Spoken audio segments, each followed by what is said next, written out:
Namaskar, welcome to Express News, where we give you news in quick time. Let's begin with the top 10 stories first. And 14 districts and urban areas of Patna are still in the grip of flood. Over 21 lakh people in 75 subdivisions are reeling under intense flood. In Patna, apart from low-lying city areas, 5 subdivisions are inundated. The death toll has risen to 97. The situation is likely to improve as the level of the Ganga and the Punpun have started receding, and rail services also have been restored. This is on the Patna-Gaya section in the Bakhtiarpur-Rajgir section as the water has receded from the rail tracks. Instances of dengue fever have escalated to over 1,100. Over 170 patients are being treated in the Patna Medical College Hospital. The state government has organized a 3-day free dengue checkup camp in PMCH and NMCH campuses. This is between 10th and the 12th of October. The Supreme Court on Monday restrained authorities from cutting any more trees in Mumbai's RA to set up a metro car shed. A special bench comprising Justices Arun Mishra and Ashok Bhushan said it will have to examine the entire thing and posted the matter for hearing on the 21st of this month. The Apex Court asks to release all those arrested for protesting the cutting of trees forthwith on furnishing of a personal bond. The Maharashtra government says that all those arrested have been released. Union Minister Prakash Javadekar says the centre has provided 1,150 crore rupees to Punjab and Haryana to prevent stubble burning. The Union Minister also says that to reduce air pollution, BS6 compliant vehicles will be in Delhi by 2020. Defence Minister Rajnath Singh to receive the first Rafale fighter jet on Tuesday in Paris, the foundation day of the Indian Air Force, and also Dasara. Rajnath Singh to perform Shastra Puja, the worship of weapons, on the occasion of Dasara after receiving the first of the 36 Rafale jets in the French port city of Bordeaux on Tuesday, and after performing Puja, he will take a sortie in the aircraft. The Minister for Health and Family Welfare, Dr. Harsh Vardhan, launched eDant Seva website and mobile application, and the Minister also released a Braille booklet which focuses on oral health for the visually impaired, and it constitutes part of the National Oral Health Programme. Next stories then. The Mahanavami, is being celebrated today. The day marks culmination of the 9-day-long Navratri festival. Devotees offer prayers in temples and perform Kumari Pujan. Goddess Durga is worshipped on this day as Saraswati, the deity of knowledge and wisdom. Devotees visit puja pandals. They offer their obeisance to Ma Durga. The Prime Minister has extended his greetings on Mahanavami to all countrymen. Mahanavami is also being celebrated in Belur Math in Kolkata with traditional fervour. Thousands of devotees from across the world throng to witness the famous Durga Puja at Belur Math.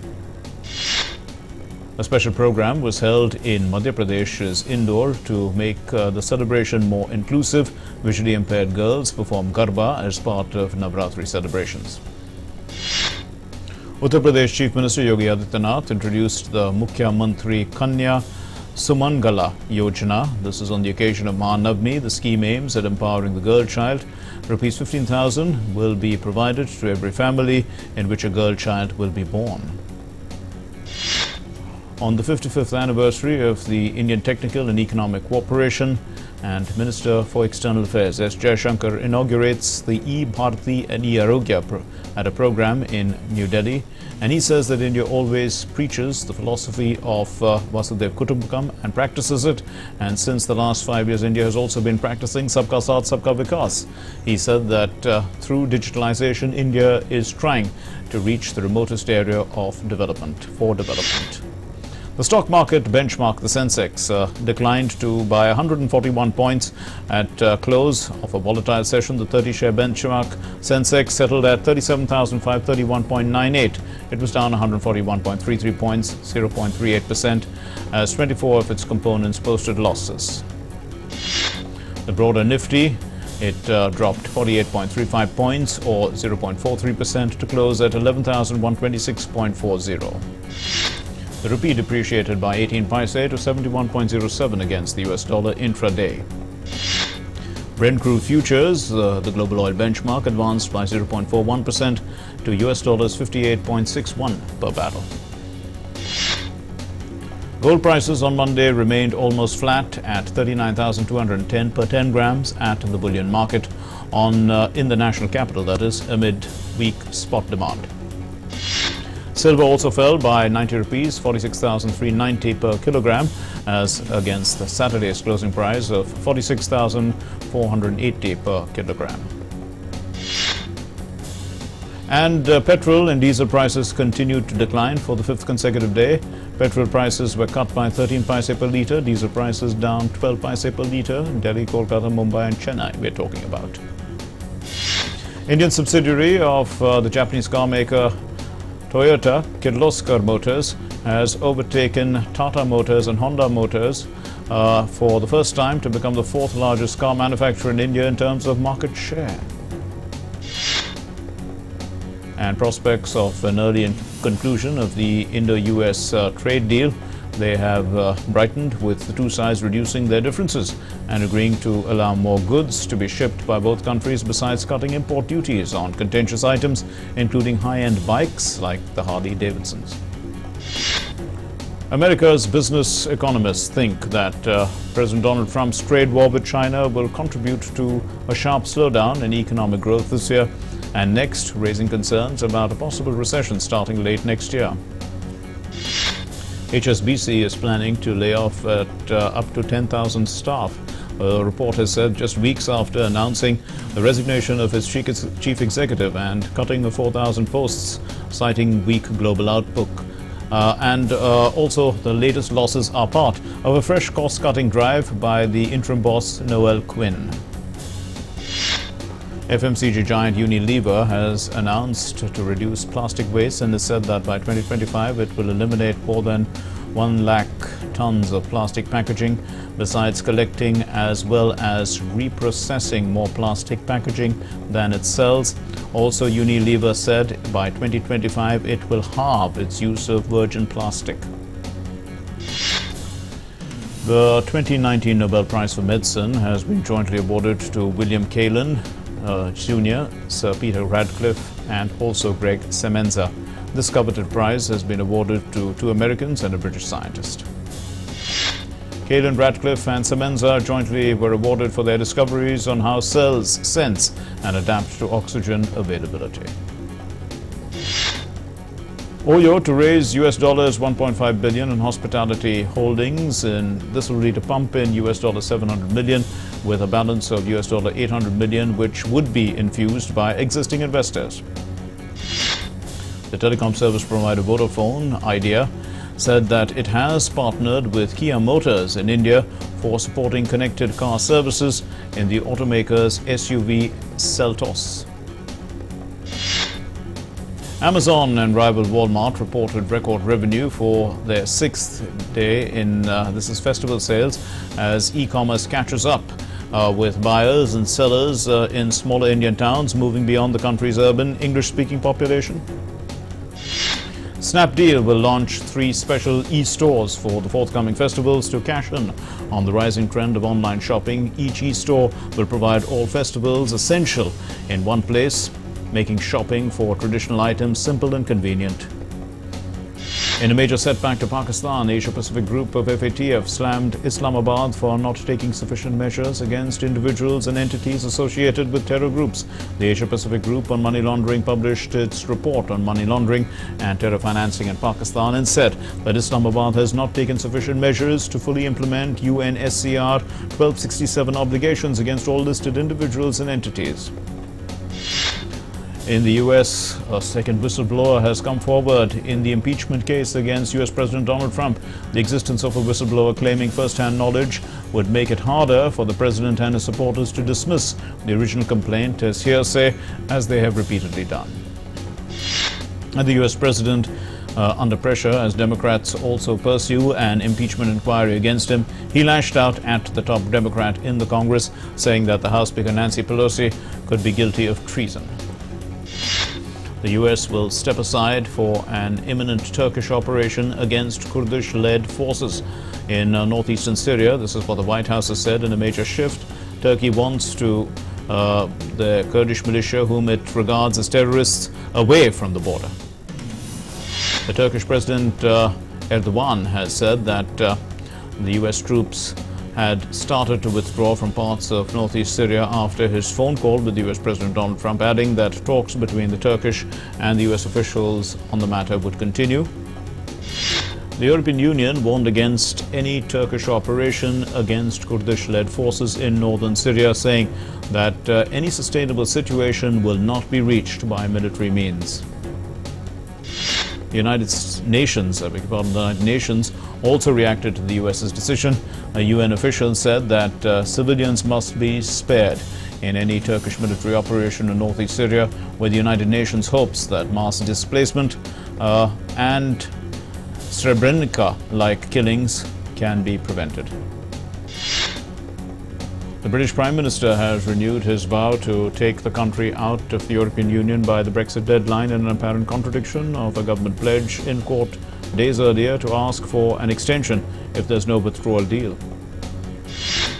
The EU will decide at the end of this week whether a Brexit deal is going to be possible. The French President Emmanuel Macron has told the British Prime Minister Boris Johnson, and Macron said that talks should now proceed swiftly to see if an agreement can respect EU principles. Taiwanese Foreign Minister Joseph Wu has warned that China is aiming to boost its military presence in the region amid rising tension across the Pacific. In a forum on cooperation among countries in the Pacific, Taiwanese Foreign Minister Joseph Wu said the region was challenged by China's authoritarian expansionism, citing the recent diplomatic losses to Beijing, including the switch of ties from Kiribati and Solomon Islands. Mauritius's Prime Minister Pravind Kumar Jagannath dissolved the parliament. In a video statement, Pravind Kumar announced that the island nation will hold general elections on November 7th. In Portugal, Prime Minister António Costa won Sunday's national election. Voters rewarded his Socialist Party for returning the country to robust growth and budgetary health. The Socialists, however, appeared likely to fall short of the majority of 230 seats in parliament. Polling stations closed in Tunisia's parliamentary election, with exit polls showing Ennahda party winning most of the votes. However, not enough to form a majority government. The poll showed Ennahda with 17.5% of the vote, and its main rival, the Heart of Tunisia party of detained media mogul Nabil Karoui, 15.6% they have. A record number of 35 candidates are in the fray. This is the Sri Lankan presidential elections we're talking about. It's scheduled for the 16th of next month. The candidates include the former Defence Secretary Gotabaya Rajapaksa, the Minister Sajith Premadasa, and the former Army Chief Mahesh Senanayake. Fresh protests rock Hong Kong as tens of thousands hit the streets. They defy a ban on face masks, sparking clashes with police, street fights, vandalism across the strife-torn city. Hong Kong struggled to recover, with the metro only partially functioning, and some shops are still closed after scores of protesters were arrested in the violent clashes overnight that drew the first warning from the Chinese military. 8 protesters were killed on Sunday in clashes in the Iraqi capital between protesters and security forces. Medics and security sources have said on the 6th day of anti-government rallies, and that have left over 100 people dead so far. Following deadly unrest in neighboring Iraq, Iran's Supreme Leader Ayatollah Ali Khamenei in a tweet has said that the enemies were trying to drive a wedge between Tehran and Baghdad. And state news agency IRNA said that the Supreme Leader was reacting to recent violence in Iraq. Thousands of people gathered in Kiev's main square to protest against President Volodymyr Zelensky's deal with Moscow to grant autonomy to Ukraine's pro-Russian rebel-held East as part of efforts to end a 5-year conflict there. Ecuadorian authorities began arresting shopkeepers for raising food prices as indigenous groups clashed with security forces in a 4th day of protests against President Lenin Moreno's austerity measures. 1 man died during the clashes.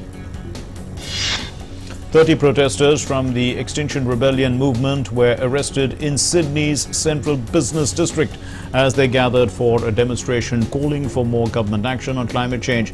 The activists blocked George Street from traffic, carrying banners and signs during a planned week of protests as part of the Global Extinction Rebellion movement.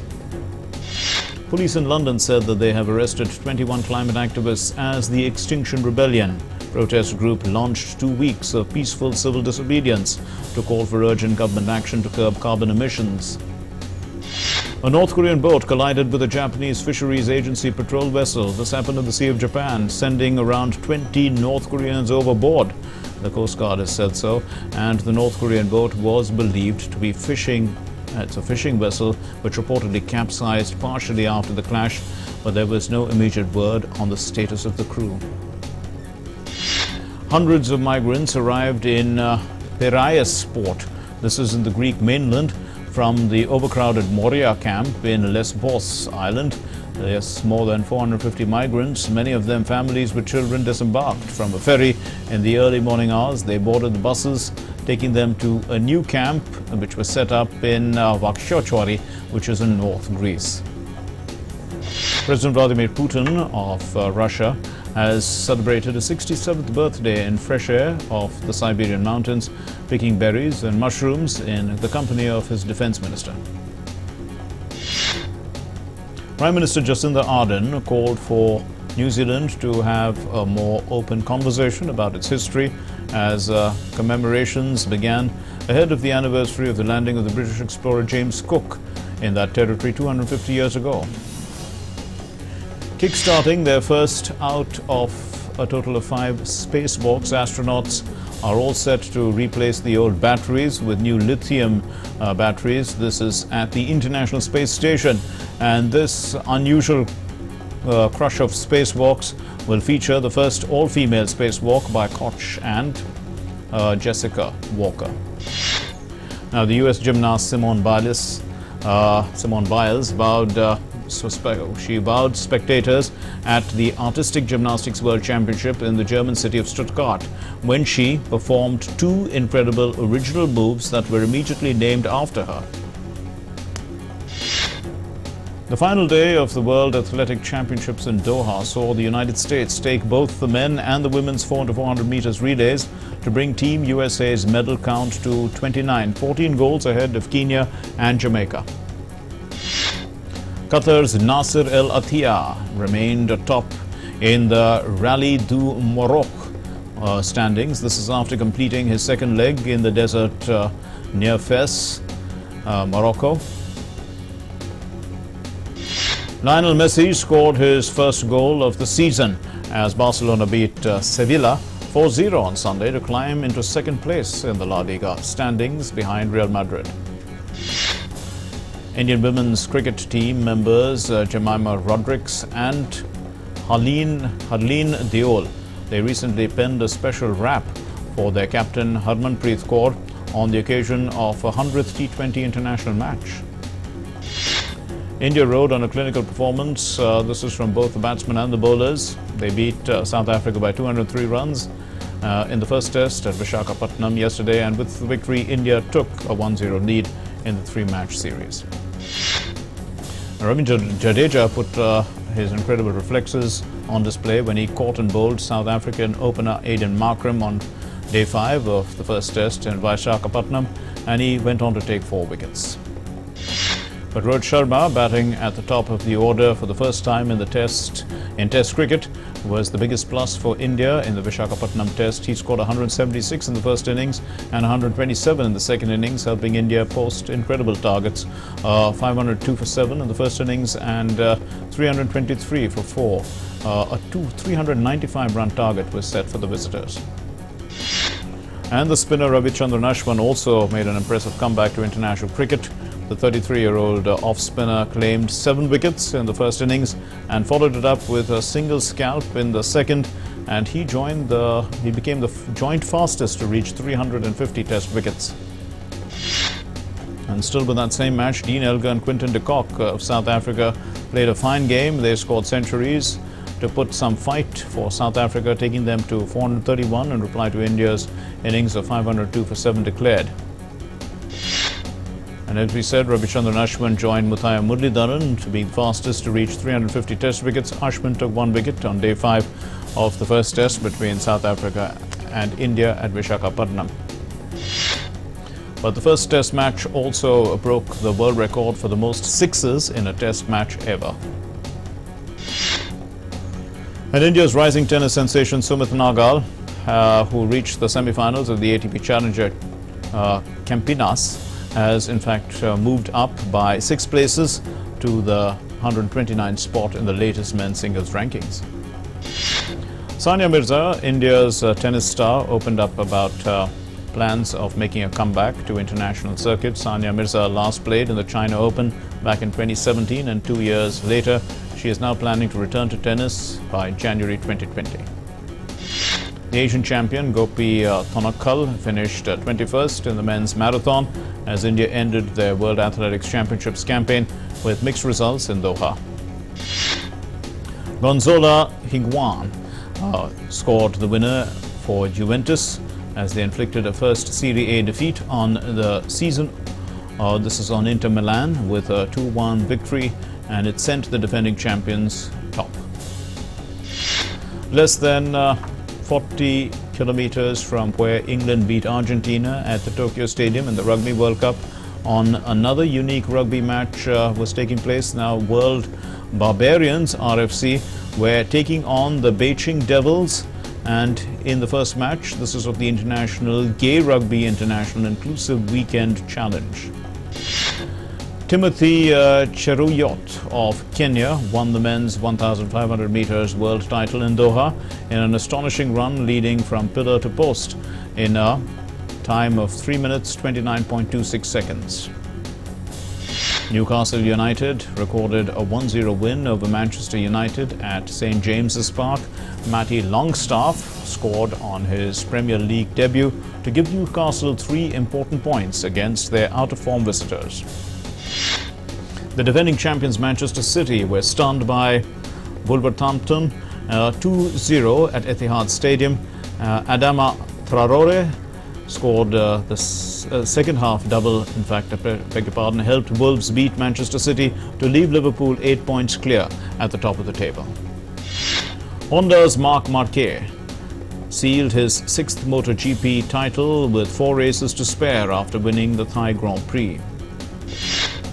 The Golden Jubilee edition of the International Film Festival of India, which is to be held in Goa from November 20th to 28th, will screen over 200 films catering to around 10,000 cinema lovers who will be a part of the festival. The Union Minister for Information and Broadcasting, Prakash Javadekar, extended his best wishes to IFFI. The superstar Salman Khan paid tributes to the veteran actor Vinod Khanna on the final day of the shoot of his upcoming film, Dabangg 3. In a video posted on his Twitter account, the 53-year-old actor said that the team of the film missed Khanna a lot. Hrithik Roshan celebrated success of his recent movie War, which recorded the biggest ever Bollywood opening. With the cast and crew in Mumbai, the movie broke many opening records, including that of Avengers Endgame, Bahubali 2, The Conclusion, among others in India. Ayushmann Khurrana, who has been delivering back-to-back hits, celebrated 1 year of release of Andhadhun. The actor who won a national award, in fact, for the film, made a post on Instagram with the caption, "1 year of Andhadhun." And Bollywood stars Kareena Kapoor, Janhvi Kapoor, Ranveer Singh and others raised glam quotient at the red carpet of the Elle Beauty Awards. And while actress Kareena Kapoor bagged the Elle Icon Award, Janhvi Kapoor received the Beauty Tastemaker of the Year award. Indian fashion designers in New Delhi and Mumbai, they showcased their collections at the commencing of several fashion weeks for the upcoming winter and festive seasons. Designer Akash Agarwal and popular designer Neeta Lalla, they also presented their festive as well as wedding collections. Now, budding designers showcased their wedding collections as well. This is for the upcoming season at the India Runway Week in New Delhi. Designer Miku Kumar presented a fusion of the range of Indian traditional embroidery fused with Western style at the show. Actor Will Smith said it was a little freaky to see a digitally generated 23-year-old version of himself on screen in the clone movie Gemini Man.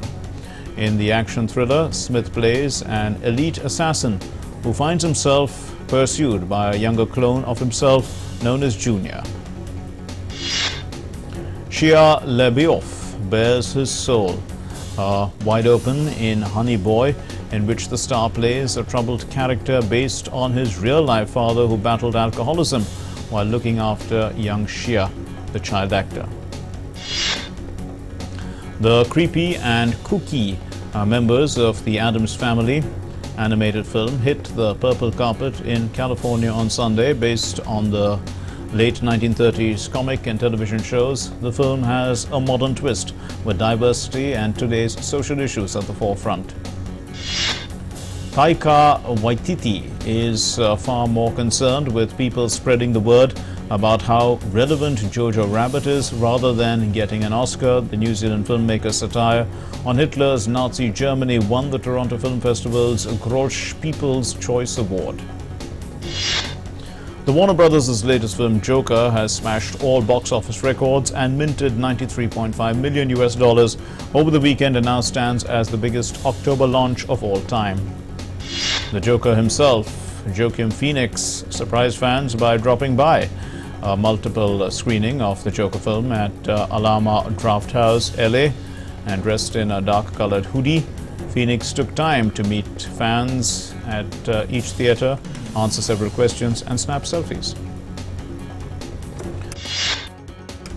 The Comic Con 2019 festival in Moscow wowed fiction fans with a colorful cosplay contest,